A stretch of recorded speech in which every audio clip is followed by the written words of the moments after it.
چکاگو سے ہم کو ذریعہ ٹیلی فون ایک مسلمان صاحب نے اس بارے میں معلوم کیا کہ مسلمان خواتین کا وراثت میں حصے کے تعلق سے سوال تھا۔ ان کا سوال اس طرح تھا کہ ان کے والد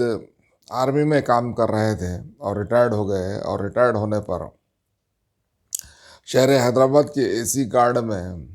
حکومت کی طرف سے یہ ایک مکان الاٹ کیا گیا،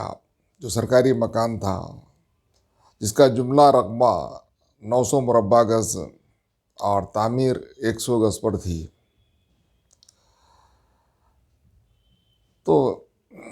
ان کے اور 3 بھائی اور 3 بہنیں ہیں، اور یہ صاحب چکاگو میں ملازمت کرتے ہیں، اور دوسرے بھائی بھی بیرون ہند ہی رہتے ہیں۔ جس وقت ان کے والد حیات تھے، اس وقت ان کے والد نے ان لوگوں سے کہا کہ 4 بیٹے 200 گز زمین پر مکانات تعمیر کر لے سکتے ہیں۔ تو اسی بات کو مد نظر رکھتے ہوئے انہوں نے اور ان کے بھائیوں نے 4 مکانات عالیشان تعمیر کر لیے ہیں، اور تمام لوگوں کی شادی ہو گئی اور والد کا انتقال ہو گیا۔ تو اب اس وقت ان کی بہنیں یہ مطالبہ کر رہی ہیں کہ یہ جائیداد جو ہے والد کی جائیداد ہے، اور یہ موروثی جائیداد قرار پاتی ہے، اور وہ لوگ بھی شرعی وارث ہیں، اور شریعت اسلامی کے لحاظ سے ان کو اس جائیداد میں حصہ ملنا چاہیے۔ تو یہ لوگ جامعہ نظامیہ سے بھی رجوع ہوئے اور فتویٰ حاصل کیے کہ سرکاری اراضی تھی، اور اس کا ریگولرائزیشن یہ 4 بھائیوں نے ہی کرایا اپنے اخراجات پر، اور 4 بھائیوں نے ہی مکانات تعمیر کر لیے، اور یہ 4 بھائی ان مکانات کے قابض بھی ہیں اور اس سے استفادہ بھی حاصل کر رہے ہیں، اور بہنوں کا کوئی حق اس جائیداد پر نہیں ہے۔ تو جامعہ نظامیہ نے بھی سبت مہر لگا دی فتوے کے ذریعے کہ یہ سرکاری اراضی ہونے کی وجہ سے، اور بھائیوں نے اس اراضی کو بذریعہ ریگولرائزیشن حاصل کیا، اور بہنوں کا اس پر کوئی شرعی حق نہیں ہے۔ تو ہم ان کو اس طرح جواب دیے ہیں، اور آپ کو بھی یہ بتانا چاہ رہے ہیں کہ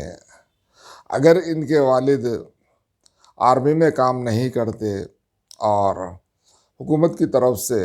وہ 900 مربع گز کے اراضی کا مکان الاٹ نہیں ہوتا، چاہے وہ سرکاری مکان ہی کیوں نہیں رہا ہو، تو یہ ان کے والد کو ہی الاٹ ہوا تھا۔ اور والد زندگی میں 4 بیٹوں کو مکانات بنانے کی اجازت دیے، لیکن شرعاً کوئی ایسا اقدام نہیں کرے کہ جس سے ملکیت بیٹوں کے حق میں منتقل ہو چکی ہے، کیونکہ اس وقت تک بھی یہ جو مکان کی بات چل رہی ہے وہ سرکاری مکان ہی تھا، اور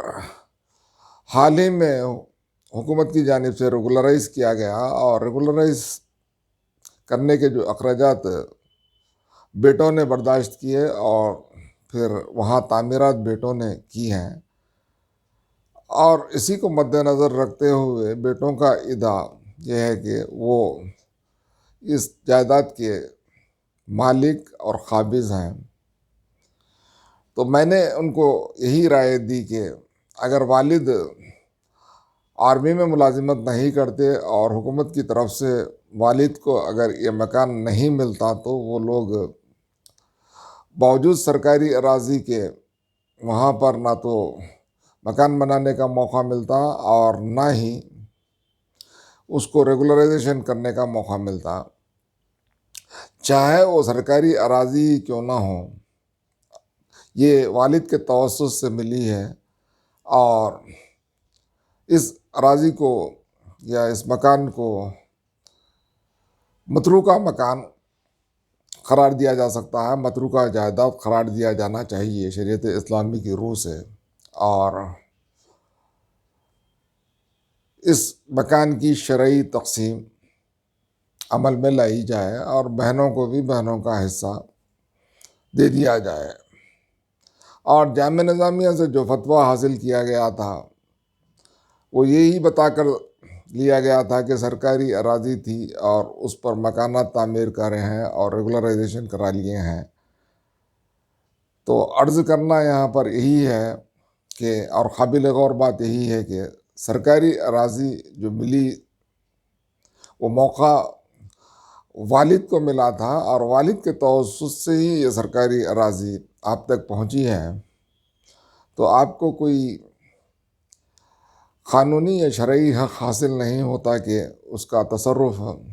کر سکے، حالانکہ والد نے جو اجازت دی ہے وہ شرعاً اہمیت نہیں رکھتی، کیونکہ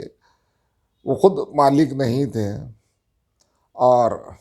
اب جب مالکانہ حقوق ملے ہیں تو والد کے توسط سے ملے ہیں، اسی لیے وہ جو جائیداد ہے 900 گز جو اسی گارڈ میں واقع ہے، وہ جائیداد آپ کے والد کے تمام ورثہ میں شرعاً قابل تقسیم ہے، اور اس وقت جو 4 بیٹے اور 3 بیٹیوں کا ذکر کر رہے ہیں، یہ 7 لوگ بھی اس جائیداد پر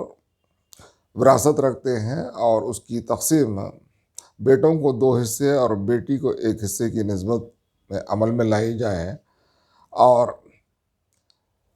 اس کے جملہ 11 حصے بنتے ہیں، اور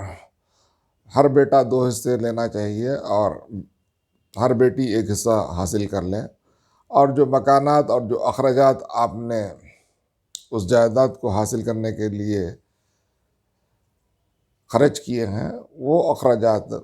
وہ جائیداد کو فروخت کرنے کے بعد جو رقم آئے گی اس سے آپ حاصل کرتے ہوئے بقیہ رقم کو 11 حصوں میں تقسیم کر کے بانٹ لیا جائے۔ یہی شرعی مسئلے کا حل ہے، اور شریعت اسلامی بھی یہی کہتی ہے، اور فتوے سے ہم اتفاق نہیں رکھتے۔